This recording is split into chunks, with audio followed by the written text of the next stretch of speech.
Corona के दूसरे मरहले में कर्नाटक भर में ऑक्सीजन की किल्लत और अस्पतालों में बेड की किल्लत सताती रही। हुबली में भी कुछ ऐसे ही हालात रहे।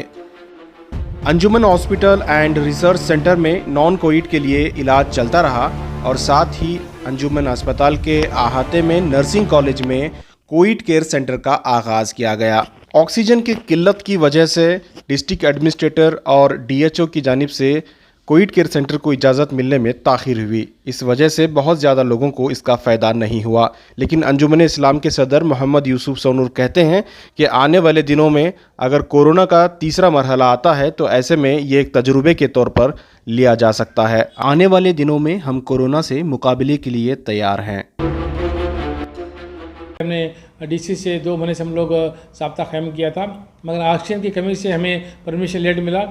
तो 25 बेड का कोविड सेंटर हमें बनाया गया है, जो बहुत बेहतरीन पाक साफ खुद के नए बेड वगैरह से सेंट्रलाइज ऑक्सीजन की तरह ऑक्सीजन बनाकर इसको डॉक्टर्स नर्सेस का अपॉइंटमेंट करके हम लोग काम कर रहे हैं यहाँ पर।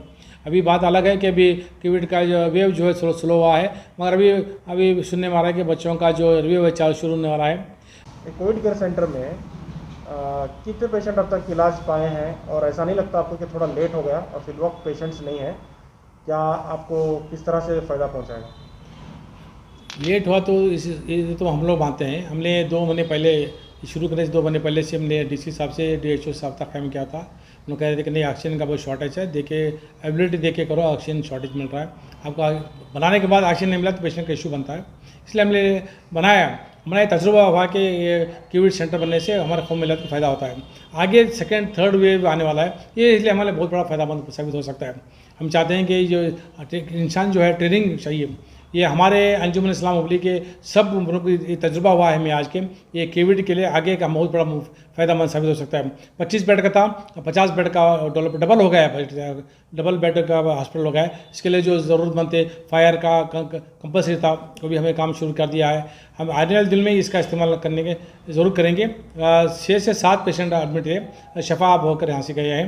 इंशाल्लाह उम्मीद करते हैं कि सेकेंड वेव में या थर्ड वेव में आने दिसंबर तक जो भी पेशेंट आएंगे, हमें इंशाल्लाह ये करने में बहुत आसानी हो जाए।